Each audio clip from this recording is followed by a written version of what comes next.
자, 오늘은 성령 강림 주일입니다.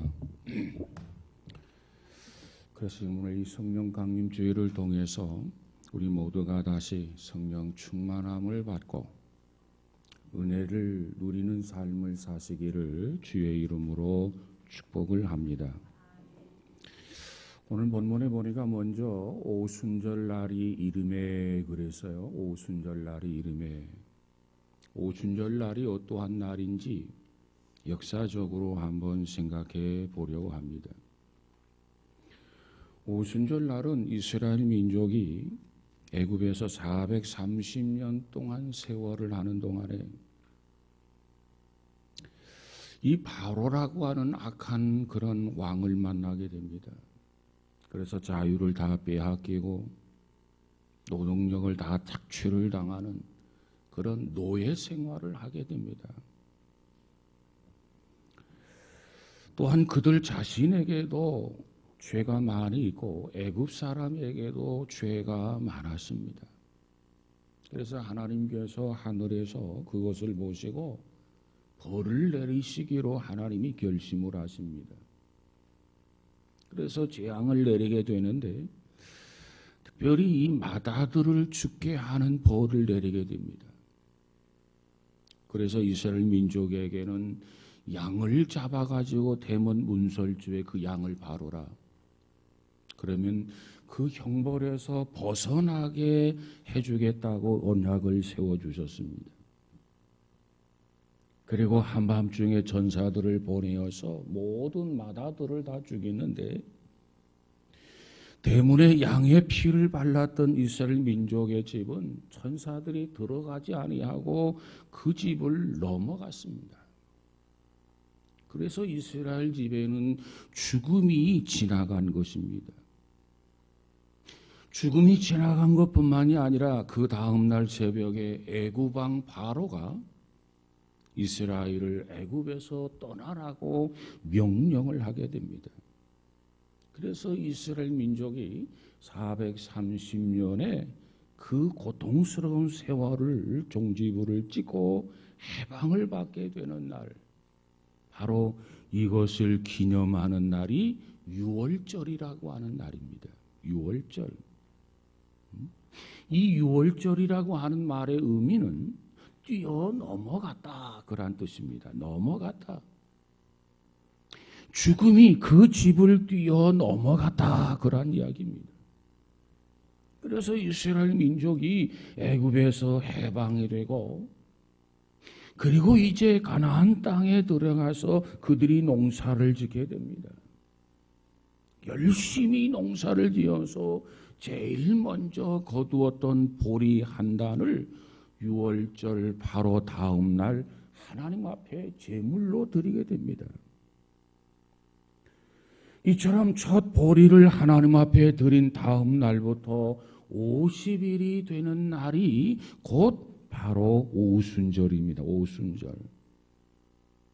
그러니까 유월절 다음 날 첫 이삭을 하나님 앞에 드리기 시작해서 50일째 되는 날이 오순절입니다. 오순절. 이 오순절은 보리를 모두 추수를 하고 그저 하나님 앞에 나와서 그것을 먹고 마시면서 하나님을 찬양하는 축제의 날이기도 한 것이 바로 오순절 날입니다. 얼마나 기쁘고 얼마나 즐거운 날인지 모릅니다. 이 날이 오순절 날이다 이렇게 알면 되겠습니다. 그렇다고 한다면 이 사건이 영적으로 무슨 뜻이 있느냐? 이스라엘 민족이 애굽에서 그저 자유를 얻었고 가나안 땅에 들어가서 이제 추수를 하고 50일째 되는 날 먹고 마시면서 하나님을 찬양하는 날이 오순절 날인데 이 오순절이라고 하는 이 사건이 오늘 우리들과는 무슨 의미, 무슨 연관이 있느냐 그 말이에요. 여기서 유월절 양은 무엇을 의미하느냐? 예수님을 의미합니다. 하나님께서 하늘에서 보실 때 우리 모두를 이 세상을 지켜보실 때 전사들을 내려보내서 죽어야 할 마땅한 죄인들이라는 겁니다. 우리 모두가 다. 그런데 하나님께서 우리를 불쌍히 여기셔서 한 마리 양을 준비를 하신 거예요. 그래서 그 한 마리 양이 희생을 하게 되는데 그 한 마리 양이 누구냐? 곧 하나님의 아들, 하나님의 어린 양 예수님이라는 겁니다. 예수님이 하나님 앞에 우리가 받아야 할 심판을 우리 대신 받아주신 겁니다. 그래서 그 예수님의 피를 의지하는 사람은 죽음에서 벗어나는 것입니다. 그래서 예수님은 이 땅에 오셨고 이 땅에 오셔서 십자가에 달리셨고 십자가에 달려 돌아가신 날 그날이 바로 유월절이었습니다. 유월절. 그러니까 구약에서의 유월절은 한 민족 곧 이스라엘 민족에게만 절기가 되는 유월절이었지만 예수님께서 이 땅에 오셔서 십자가에 달려 죽으신 날 이 유월절은 전 세계의 절기가 되는 것입니다. 그래서 누구든지 예수를 믿는 사람은 죽음에서 구원을 받습니다. 생명을 얻는다 그 말이에요. 그 생명을 위해서 예수님이 하신 일이 무엇입니까? 예수님이 십자가에 달리셔서 죽으셨습니다. 그리고 사흘 만에 다시 살아나셨습니다. 그리고 이 땅에서 40일 동안 계시다가 제자들에게 복을 빌어 주시면서 하늘로 승천하셨습니다. 그리고 나서 열흘 후에 오순절 날에 성령이 충만하게 이 땅에 내려오셨다는 것입니다. 오순절 날, 이 오순절에 성령 충만함을 받게 되는 것은 예수님께서 이뤄놓은 모든 사건, 다시 말하면 예수님을 통해서 우리가 구원을 받고 예수님을 통해서 우리가 생명을 얻고 예수님께서 우리를 위해서 기도해 주시고 예수님께서 승리해 주시고 예수님의 사랑을 우리가 느끼고 예수님의 능력을 우리가 충만히 받아서 살아가게 되는 바탕이 되었다라고 하는 거예요. 그래서 이 오순절 날에 성령이 제자들에게 임했습니다. 충만히 임했습니다. 오순절 날에 제자들에게 이처럼 성령이 충만히 임하게 되는데 몇 가지 현상을 통해서 충만히 임하게 되는 것을 우리가 발견할 수 있습니다. 이날 성령의 현상은 어떠했습니까? 첫째로 급하고 강한 바람 같은 소리가 있었다 그랬어요. 급하고 강한 바람 같은 소리. 여러분, 이 바람 중에서 급하고 강한 바람이 무엇입니까? 급하고 강한 바람은 태풍과 강풍을 의미하는 것입니다. 태풍. 여러분, 태풍이 한번 불어오게 되면 어떻게 됩니까? 바다에 해일이 일어나게 됩니다. 나무가 쓰러집니다. 집이 무너집니다. 산사태가 일어납니다. 바위가 굴러서 떨어지게 됩니다. 이것이 바로 외적으로 나타나는 능력을 말하는 것입니다. 성령이 충만하게 임하니까 그것을 받았던 제자들의 모습, 오늘 하나님의 자녀들에게는 하나님의 능력이 나타나는데 그 능력을 당할 자가 없는 능력이 임하는 것. 그들 앞에서는 귀신이 쩔쩔맵니다. 그들 앞에서는 마귀도 즐겁을 하게 됩니다. 그들 앞에서는 산천조목이 돌고 죄악과 세상을 모두 정복할 수 있는 능력, 그 능력을 받게 되는 것입니다. 이것이 급하고 강한 바람 같은 소리의 능력이다. 사랑하는 여러분, 오늘 저와 여러분에게도 이와 같은 능력이 임해서 세상을 이기고 죄악을 이기고 승리할 수 있는 우리 모두가 다 되어지기를 주의 이름으로 축복합니다.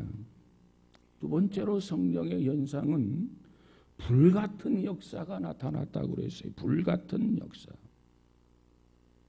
혀가 갈라진 불이 각 사람의 머리 위에 임했다 그랬어요.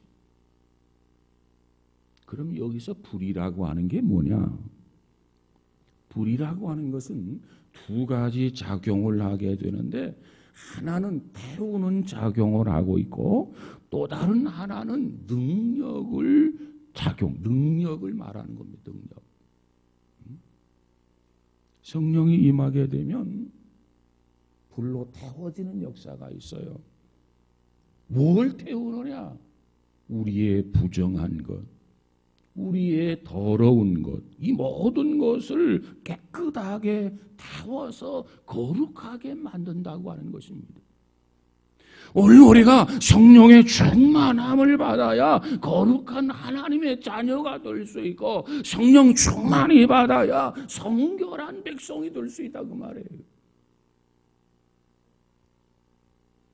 또 우리 사람을 거룩하게 만들려고 그 사람 속에 불이 임합니다. 불. 여기서 임하는 불이라고 하는 것은 어떤 불이냐? 하나님을 사랑하는 뜨거운 불이 우리 안에서 일어납니다. 우리 안에서 진리를 사모하는 불이 일어납니다. 우리 안에서 그리스도를 닮아가고자 하는 그런 뜨거운 열정이 다시 살아납니다. 어떻게 하면 하나님의 뜻을 이룰 수 있을까? 열망의 불이 우리 안에서 일어나게 됩니다. 자, 그런데 이 불이 혀같이 갈라졌다 그랬어요. 혀같이 갈라졌다. 이건 뭘 의미하느냐? 분리를 의미합니다. 분리. 성령이 임하게 되면 분리의 역사가 나타나요. 분리의 역사가. 어떤 것이 하나님의 역사인지, 어떤 것이 마귀의 역사인지 분명하게 깨닫게 되고 분별하게 되고 하나님 편에 서게 된다 그 말이에요. 성령이 임하게 되면은 육신의 서거질 소욕을 버리게 되고 영에 속하게 됩니다. 또 우리가 성령이 충만하게 임하게 되면 우리가 비진리를 버리고 진리를 선택하게 됩니다.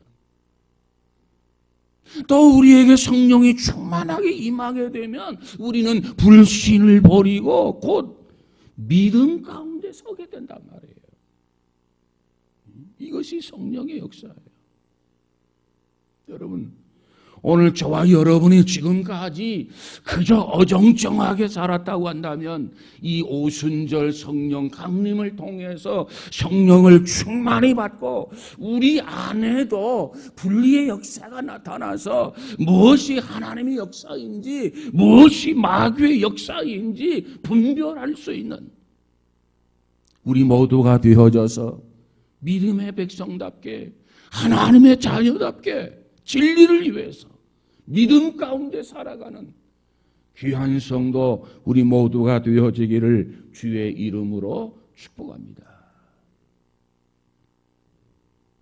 그 다음에 세 번째로는 이 성령의 현상을 보니까 다른 방언으로 말하기를 시작했더라 그랬어요. 120명 성도가 모였어요. 성령을 충만히 받아서요.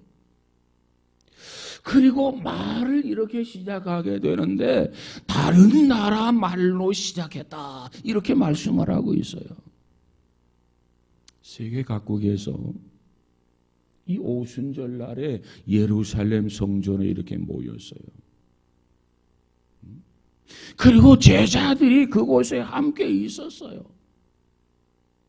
그런데 제자들이 하는 말을 저들이 다 알아듣게 되고 저들이 하는 말을 제자들이 다 알아듣게 되더라 그 말이에요. 다시 말하면 이와 같은 성령의 충만함을 통해서 서로가 다른 방언으로 말하게 됨을 따라서 서로 소통을 충분히 할 수 있었더라 그 얘기입니다. 그런데 이와 같이 방언을 말하게 되는데 그 말에는 권세가 있고 그 말에는 능력이 있었다 그랬어요. 여러분, 저와 여러분에게도 이와 같은 은혜가 있어지기를 주의 이름으로 축복합니다. 하나님의 말씀을 전하는 사람이나 하나님의 말씀을 받는 사람이나 서로 소통이 이루어져야 돼요. 그래야 그 말씀을 통해서 은혜를 받고 그래야 그 말씀을 통해서 성령 충만함을 받고 하늘의 소망을 붙잡게 되는 것 믿으시기를 축복합니다. 그 다음에 네 번째로는 그러면 오순절날 성령에 충만한 것과 나와는 무슨 관계가 있느냐 하는 겁니다. 아니 지금부터 2000년 전에 오순절날에 그 마가다락방이라고 하는 그곳에 성령의 충만히 임했는데 그 성령 충만히 임한 것이 나와는 무슨 관계가 있어야 하느냐 그 말이에요. 우리는 무엇보다도 문제는 밀접한 관계가 있어야 한다는 겁니다. 왜? 오늘 성경에 보니까는 성령이 뭐냐? 성령이 뭐냐? 하나님의 영입니다. 하나님의 영. 또 성령이 뭐냐? 그리스도의 영이다. 그렇죠. 그리스도의 영. 그런데 로마서에 가서 보니까 이 그리스도의 영이 없는 사람은 그리스도인이 아니다. 그랬어요. 2000년 전에 마가다락방에 오순절날 성령이 충만히 임했는데 그 영은 그리스도의 영이요. 그 영은 하나님의 영이란 말이에요. 그 그리스도의 영이 우리 안에 없으면 그 하나님의 영이 우리 안에 없으면 나는 하나님의 자녀가 아니고 그리스도의 인이 아니라 그 말이에요. 그 영이 우리 안에 있어야 돼요. 그 영이 우리 안에 충만해야 돼요. 그래야 하나님의 자녀가 되고 그래야 그리스도인이 된단 말이에요. 여러분, 오늘 하나님께서 보내신 영, 그리스도가 보내신 영이 우리 안에 있어지기를 주의 이름으로 축복합니다. 요한복음 20장 21절 22절에 보니까 이렇게 말씀합니다. 예수님이 돌아가시고 사흘 만에 부활을 하셨어요. 그리고 부활하시고 제자들에게 다가오셔서 하시는 말씀, 너희에게 평강이 있을지어다 그랬어요. 그리고 나서 주님 하신 말씀, 내가 너희에게 성령을 너희에게 주노니 성령을 받으라 그랬어요. 성령을 받으라. 부활하신 주님께서 제자들에게 오셔서 두려워하지 말아라. 너에게 평강이 있을지어다. 이렇게 말씀하셨고 내가 너희에게 성령을 주노니 성령을 받아라. 그랬단 말이에요. 그때 제자들에게 성령이 들어왔어요. 제자들의 마음속에 성령이 들어왔단 말이에요.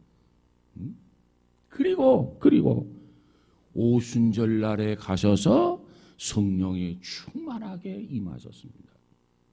여러분, 우리 안에 그리스도의 영이 들어와 있는 것만 가지고 만족하면 안 돼요.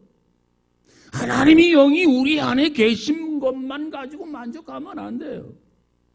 우리는 이 오순절을 통해서 예수님의 제자들이 성령이 충만하게 받은 것처럼 오늘 이 성령 강림 주일을 통해서 정말 성령 충만함의 은혜가, 이 충만함의 역사가 우리 모두에게 충만하기를 주의 이름으로 축복합니다.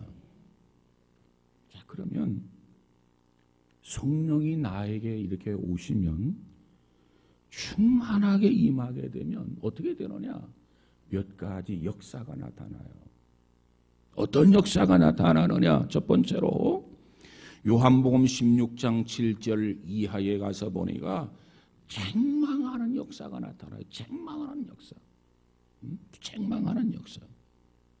그러면 무엇을 책망한다는 이야기인가? 성경에 보니까 죄에 대해서 책망해요.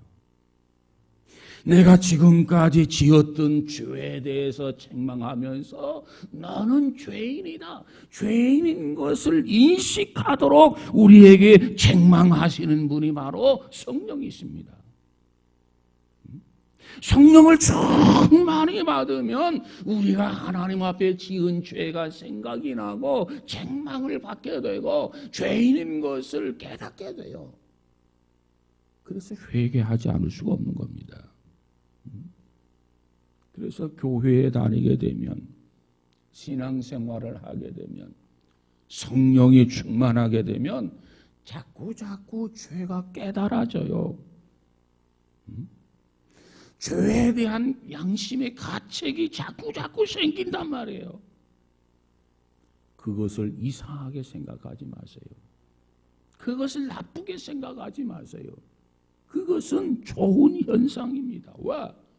성령이 나로 하여금 깨우쳐주고 성령이 나로 하여금 책망하는 역사예요. 그러니까 우리 안에 성령님이 들어와 계셔서 성령이 마음껏 역사한다는 증거란 말이에요.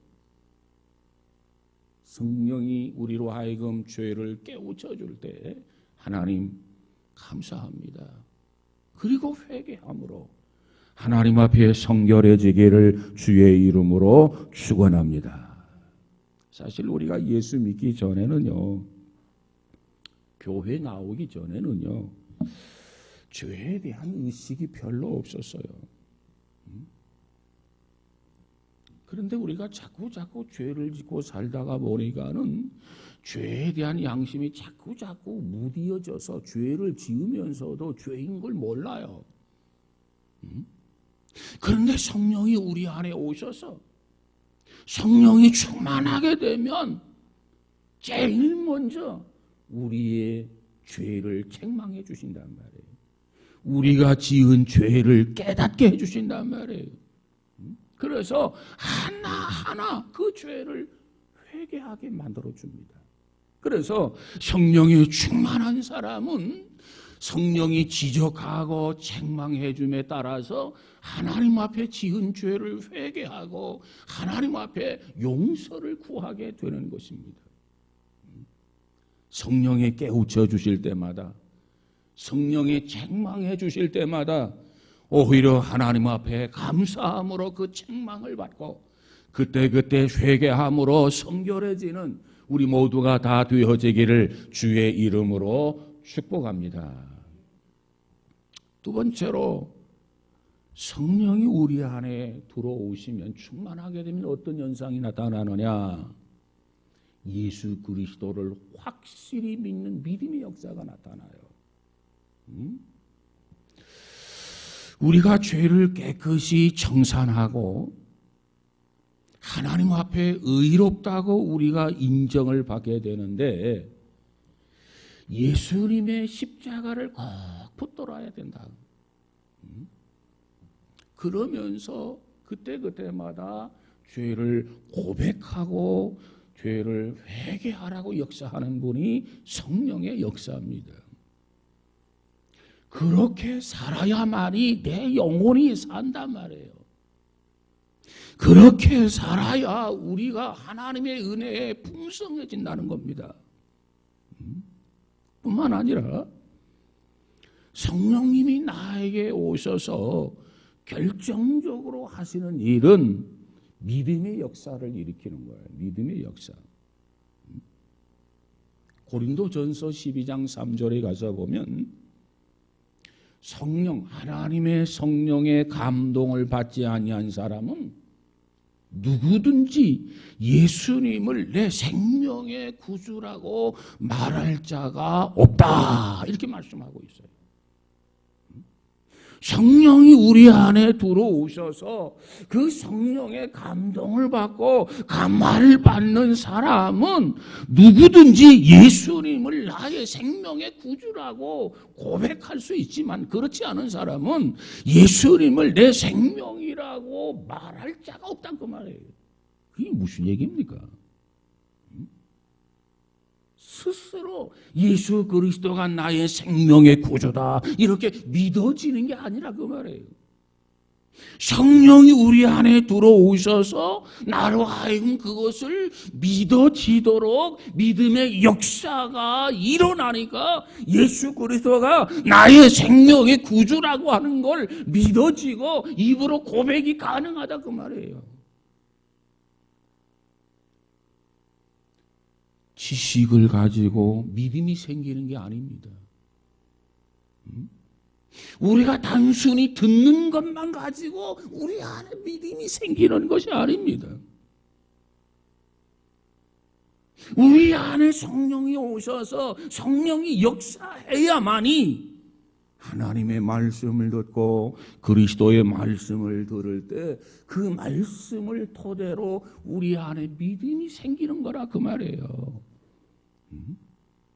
사랑하는 여러분, 우리 모두가 다 정말 기도할 때도 믿음이 생기고 말씀을 들을 때도 믿음이 생기고 찬양을 부를 때도 믿음이 생기고 또 다른 사람의 간증을 들을 때도 믿음이 생기고, 그래서 우리의 믿음이 무럭무럭 자라날 수 있는 우리 모두가 되어지기를 주의 이름으로 축복합니다. 성령이 오셔서 내 속에 믿음을 자꾸 불어넣어 주어야만 돼요. 그래야 우리의 믿음이 자라나고 무엇보다도 믿음의 확신을 갖게 된단 말이에요. 그럴 때 죽었던 영혼이 살아나는 것 아니겠습니까? 그래서 우리가 하나님의 아들이 되고 그래서 우리가 하나님의 딸이 되는 것 아닙니까? 지식적으로 하나님의 아들 되는 거 아니에요. 경험적으로 하나님의 딸이 되는 거 아니에요. 감을 잡아서 주의 백성이 되는 거 아니에요. 성령이 우리 안에 들어와서 확신을 갖게 해주셔야 돼요. 믿음을 불어넣어 줘야 된단 말이에요. 여러분, 아직도 믿음이 없는 사람, 아직도 확신이 없는 사람, 오늘 이 성령 강림 주의를 통해서 하나님 앞에 기도하시기 바랍니다. 하나님, 나에게도 성령을 충만하게 해주셔서 확신을 갖게 해주옵소서. 그래야 변하고, 그래야 내 자신이 하나님의 아들이 되고 하나님의 딸이 되고 하나님의 백성이 된 것을 누가 뭐래도 확실하게 굳건히 믿어지는 거예요. 이와 같은 믿음의 역사가 우리 모두에게 있어지기를 주의 이름으로 축복합니다. 그래서 로마서 8장과 갈라디아서 4장에 가서 보니까 성령이 우리 안에 들어와서 아들의 영으로 하나님을 향해서 아바, 아버지다 이렇게 부르게 한다고 그랬어요. 여러분, 이것은 저절로 하나님을 향해서 아버지라고 나오는 게 아니라 성령이 우리 안에서 역사함으로 정말 우리 자신이 아들이 되고 딸이 되었을 때 하나님을 향해서 하나님, 아버지 이와 같이 고백하고 의지하고 기도하고 찬양하는 귀한 역사가 나타나게 되는 줄로 믿습니다. 그 다음에 세 번째로는 마귀가 쫓겨나는 심판의 역사가 나타나요. 마귀가 쫓겨나는 심판의 역사. 여러분, 이 일은요, 성령님 이외에는 그 누구도 할 수 없는 일이에요. 이 마귀를 쫓아낸다. 하나님의 영이 아니고는 불가능하단 말이에요. 성현군자가 마귀를 쫓아낼 수 있느냐? 아니요. 인간의 노력으로 마귀를 쫓아낼 수 있느냐? 아니요. 인간의 지식으로 마귀를 쫓아낼 수 있느냐? 아니요. 인간의 수양으로 마귀를 쫓아낼 수 있느냐? 아니요. 인간의 명예로 마귀를 쫓아낼 수 있느냐? 아니요. 불가능합니다. 가능하지 않아요. 이 일은 오직 성령의 역사 외에는 불가능해요. 성령님이 역사해 주셔야 마귀를 쫓아내고 우리 안에 하나님 나라가 이루어지는 것 믿으시기를 주의 이름으로 축복합니다. 네 번째로는 요한복음 16장에 보면 성령님은 진리의 영으로 우리에게 오셔서 하나님의 말씀을 읽을 마음을 주신다고 그랬어요. 또 하나님의 말씀을 읽어야 되겠다. 하나님의 말씀의 필요성을 우리가 느낀단 말이에요. 그리고 그 말씀을 읽을 때 그 말씀을 깨닫게 됩니다. 그리고 그 말씀을 들을 때 우리가 은혜를 받게 됩니다. 여러분, 우리가 말씀을 듣고 우리가 은혜를 받을 때 우리를 성령이 진리 가운데로 인도해 주시는 것 믿으시기를 주의 이름으로 축복합니다. 진리 가운데 우리를 인도해 주셔야 우리가 진리 속에서 사는 거예요. 여러분, 혹시 여러분이 성경을 읽을 마음이 생깁니까? 그러면 하나님 앞에 감사하시기 바랍니다. 왜? 그것은 성령의 역사예요. 우리가 하나님의 말씀을 들춰보고 하나님의 말씀을 읽고 싶은 마음은 성령의 역사예요. 성령의 역사. 그래서 하나님 앞에 그런 마음이 들면 하나님 감사합니다 하고 성경을 읽으시기를 바랍니다. 또 우리가 성경을 이렇게 읽는데 성경의 깨달음이 옵니까? 그것도 역시 성령의 역사예요. 성령이 역사하지 아니하면 깨달음이 올 수가 없어요. 여러분, 마귀가 야, 너 성경을 읽어라. 야, 마귀가 너 성경을 들어라. 하나님의 말씀을 들어라. 그렇게 말하겠습니까? 마귀는 성경을 읽으려고 하면 야, 꼭 오늘부터 읽어야 되느냐? 내일부터 읽어라. 야, 피곤한데 꼭 읽을 필요가 있느냐? 다음에 읽어라. 자꾸 성경을 읽지 못하도록 방해하는 세력이 마귀란 말이에요. 그런데 성경 읽을 마음이 생겨서 이건 성령의 역사야. 그런데 읽는데 깨달음이 와. 말씀을 듣는데 은혜가 돼. 이건 성령의 역사예요. 왜? 마귀가 성경을 읽는데 깨달음을 주겠습니까? 하나님의 말씀을 듣는데 마귀가 은혜를 주겠습니까? 아니요. 자꾸 생각이 분산되도록 다른 데 관심을 갖도록 자꾸 우리들을 이완시키는 것이 마귀의 역사란 말이에요. 하나님 앞에 예배를 드리는데 하나님 앞에 말씀을 듣는데 집중하지 못하도록 시키는 것이 마귀의 역사예요. 찬양을 하는데도 온 마음과 정성을 다하여 하나님을 찬양해야 되는데 이 마귀는 다른 생각을 하게 한단 말이죠. 집중하지 못하게 해. 한 마음이 되지 못하게 해. 이것이 마귀의 역사예요. 그런데 성경을 읽을 때 깨달음이 와요. 찬양을 부를 때 은혜가 돼요. 이건 모두가 다 성령의 역사인 것을 믿으시기를 주의 이름으로 축복합니다. 그때마다 하나님 내 안에서 성령이 역사해 주시니 감사합니다. 내가 그 말씀을 통해서 진리로 인도받게 하시고 매일매일 진리 속에서 살아가게 하옵소서. 이와 같이 기도한다면 더 힘이 되고 능력이 충만해지게 주어질 줄로 믿습니다. 다섯 번째로 요한복음 14장에 가서 보니까 성령님은 보혜사로 되어 있습니다. 보혜사. 보혜사. 성령님이 누구냐? 내게 오셔서 나를 보호해 주신다는 겁니다.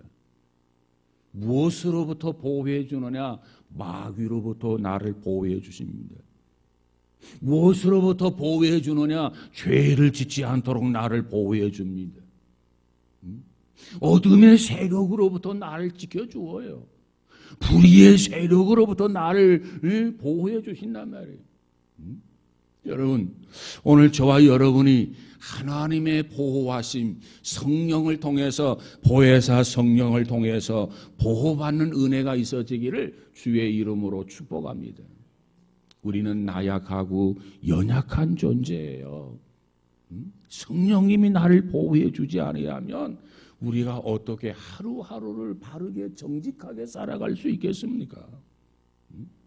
심지어 내가 낙심을 하고 절망에 빠졌을 때도 성령님은 나를 대신해서 기도해 주신다고 그랬어요. 이것이 보혜사예요. 이것이 보혜사. 여러분, 오늘 성령은 험한 세상 속에서 우리의 영혼을 보호해 주십니다. 내 양심을 보호해 주십니다. 나의 믿음을 보호해 주십니다. 나의 신변을 보호해 주십니다. 나의 연약함을 강하게 해 주십니다. 그걸 안다면 얼마나 감사할 일입니까? 오늘 우리 모두가 다 성령을 충만히 받고 이 보혜사 성령의 은혜 속에 살아가는 저와 여러분 되어지기를 주의 이름으로 축복합니다. 대통령을 보면 대통령에게는 경호실이라고 하는 기구가 있죠. 그래서 경호원들의 보호를 받게 되어 있습니다. 그 경호원들은 눈에 보이도록 활동하는 경호원도 있고 눈에 보이지 않도록 활동하는 경호원도 있어요. 여러분은 이런 보호를 받기를 원하십니까? 그러면 성령의 충만함을 받으세요. 하나님 성령 충만함을 주옵소서.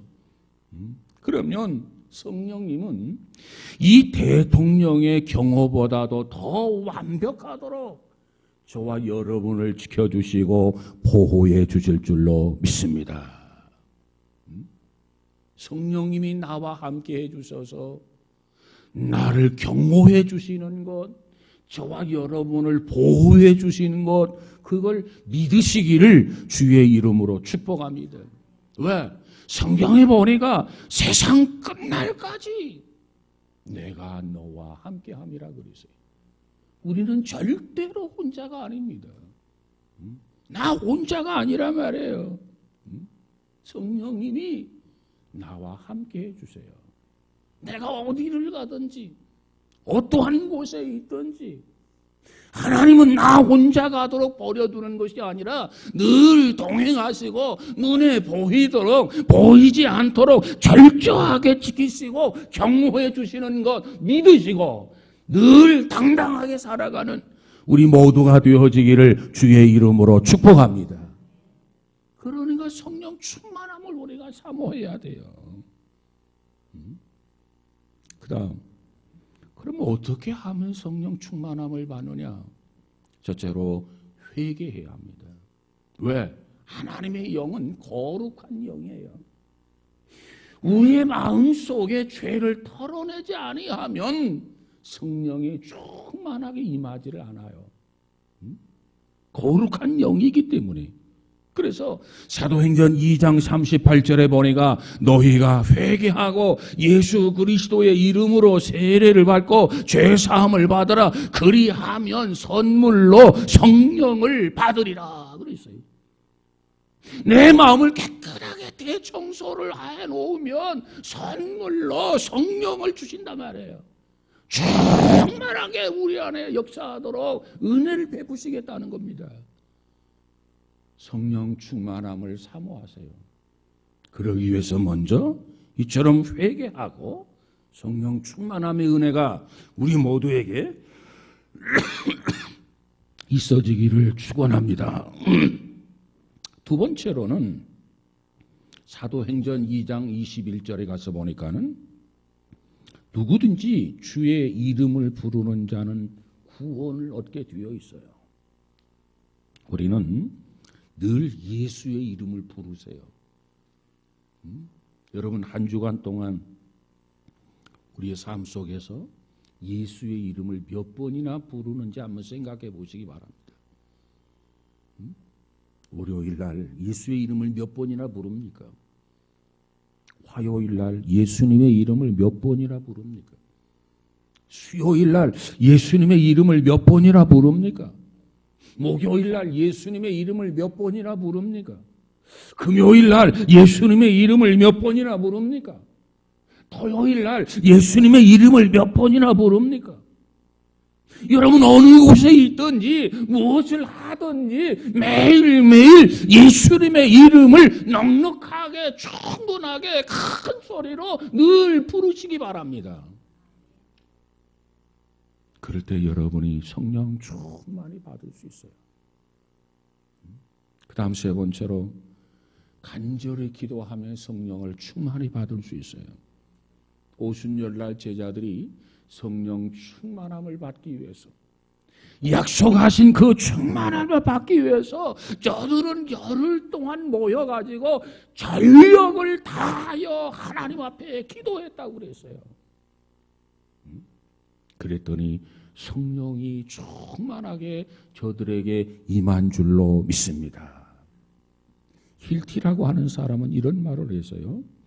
우리가 성령을 충만히 받게 되면 필설로 다할 수 없는 영의 즐거움이 차고 넘친다. 불안과 초조와 공포와 이 모든 것에서 해방되고 자유를 누리며 그리고 영적으로 육적으로 심적 건강을 얻는다. 그리고 한 걸음 더 나아가 이 세상의 악의 세력을 물리치는 능력의 역사가 일어난다. 그랬어요. 이 말씀을 보면 세 가지를 강조해 주고 있어요. 첫 번째, 성령 충만히 임하게 되면 생의 기쁨이 즐거움이 넘친다는 겁니다. 모든 죄로부터 두 번째로 자유함을 얻게 된다는 거예요. 그리고 세 번째로 악의 세력을 물리치는 능력을 받게 된다는 거예요. 여러분, 우리 모두가 이처럼 성령의 충만함을 받아서 날마다 기쁨이 넘치고 즐거움이 넘치고 정말 악의 세력으로부터 자유를 누리고 어둠의 세력을 물리치며 살아갈 수 있는, 승리할 수 있는 우리 모두가 다 되어지기를 주의 이름으로 축복합니다. 그렇습니다. 오늘은 오순절입니다. 오순절. 성령 강림주일이에요. 이 성령 강림주일을 통해서 저와 여러분이 무엇보다도 성령을 충만히 받아서 능력을 받고 승리할 수 있는, 그래서 하나님을 찬양하고 하나님을 경배하면서 하늘의 아버지 아들답게 하나님의 백성답게 살아가는, 하늘의 시민답게 살아갈 수 있는 승리자 우리 모두가 다 되어지기를 주의 이름으로 축원합니다. 기도합시다. 그리고 하신 하나님, 오늘 이 오순절날 성령 충만함을 받았던 이 초대교회의 모습을 살펴보았습니다. 오늘 이 강림주일을 통해서 원하기는 우리 모두에게도 오순절날 임했던 그 성령의 충만함을 경험하고 체험하게 하여 주옵소서.